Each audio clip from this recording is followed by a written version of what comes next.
It's a special time travelers edition of Tied to the Tube.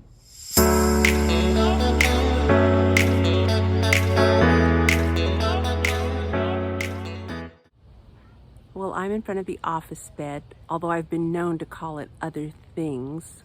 It's a real imaginative name, named because the office is right behind the bed. It wasn't always the office. When we bought the house, it was where my kids shared a bedroom. And today we're going to go back in time and I'm going to show you what this bed has looked like through the years. When we bought the house, there was no planting bed. This bed has been very slow in transforming, but there has been a metamorphosis. So I'm going to go ahead and walk you through some of the changes that have taken place in the 20 plus years that we've lived here. At the end of that, I did record a little tour just showing you what it's looking like right now. Thanks for checking in. I hope you enjoy this video. The first picture is from 1998 and it was taken either right before we moved in or right after. So this would have been late summer, early fall. So then we moved to the spring of 1999, and this is a sad little picture. Just the hawthorn there next to the walkway and the hose. Oh, and the lavender, nothing else. And I don't know if I have any pictures between that one and the next one.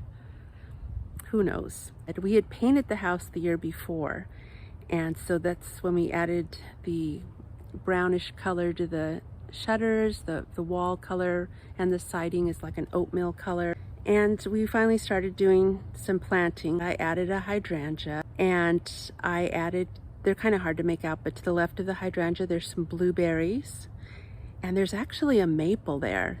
And that is one of the plants that I really get sad about when I think about plants that I've killed. And I've killed my share. You can see the shrub between the two windows. This is the first picture I seem to have of it. It's called a Lophomertis. Lophomertis, I might not be saying that right. I did the Google Lens thing and that's what it's telling me it is. So hopefully it's right. May 2015.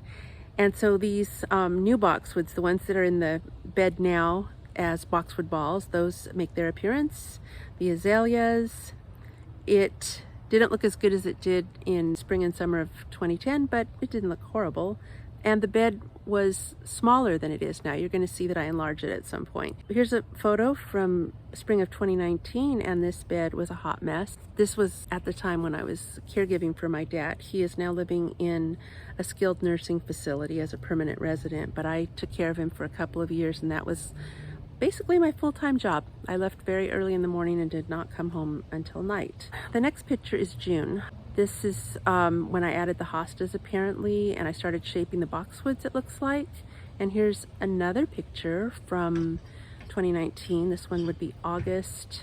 I've added a green coleus that I found on clearance, and I started adding hydrangeas. The initial hydrangea that I showed in an earlier photo was long gone. And now we get to 2020. I'm not sure what was going on, maybe because the beginning of the pandemic threw me off a bit. I started working also. I got a job at the beginning of 2020 and wasn't able to garden because I was busy making money, bringing home the bacon.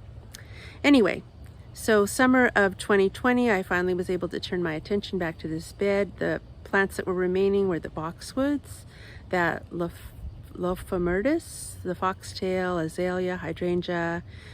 Basically the foundation plants were still there in place.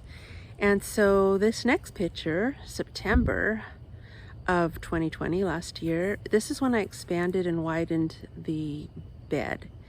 And I really like the larger planting area. I like the way it grounds that area better. It seems like it's the scale of it is more appropriate.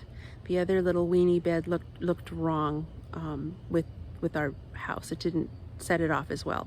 So here's a picture from a little later in the same month, and I've added a caladium. I added a coleus, a green coleus. I think I called that other one a green one. I don't know why. And you can see I've added the ajuga. And here we are, November, and the bed is really shaping up. I started doing tours of the front yard well, of both my front and backyard in January.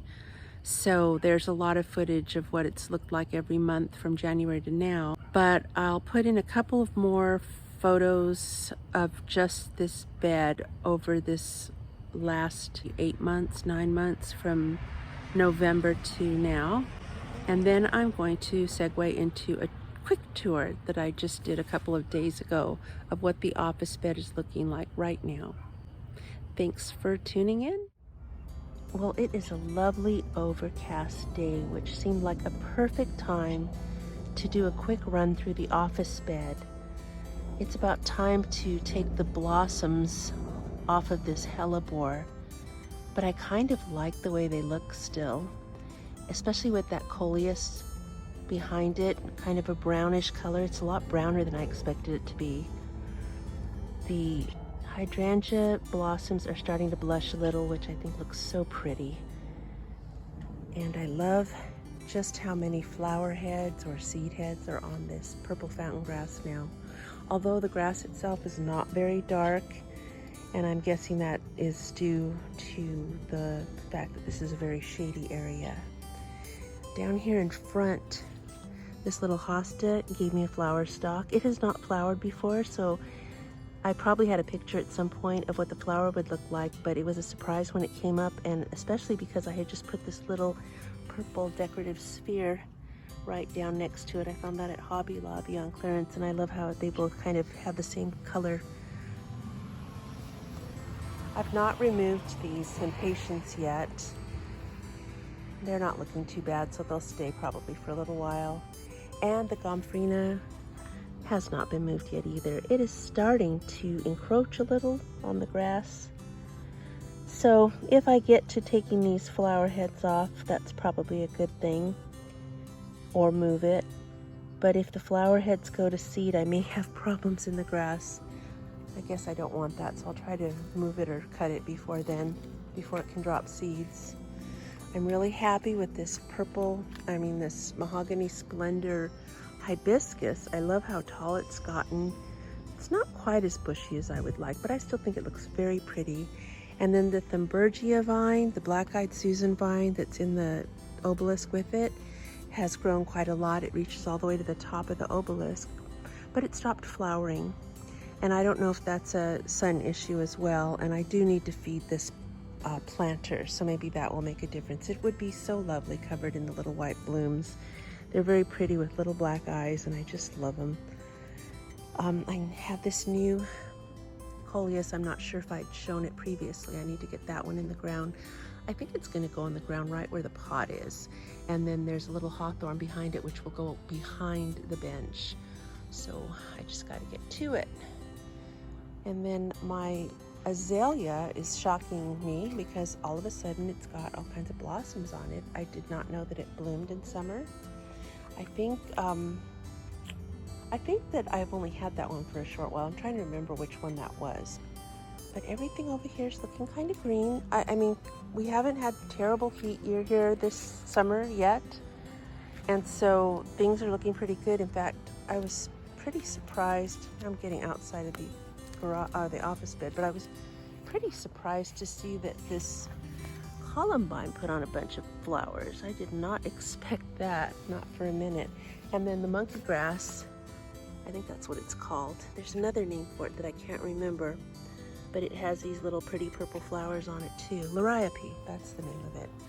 I've got mounds and mounds of pine needles to pull up over here, which, you know, I don't get too enthusiastic about pulling them up because no sooner do I rake them up than I have a whole nother carpet to deal with. So I'll get to them at some point, but for now, they're there.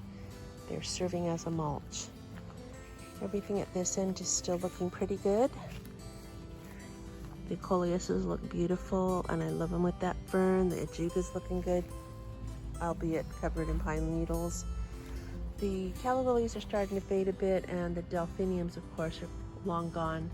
So this area looks a bit raggedy, but thankfully it's hidden behind the coleus. And then I have a little bit of a plant haul down here. I do not believe I've shown these before.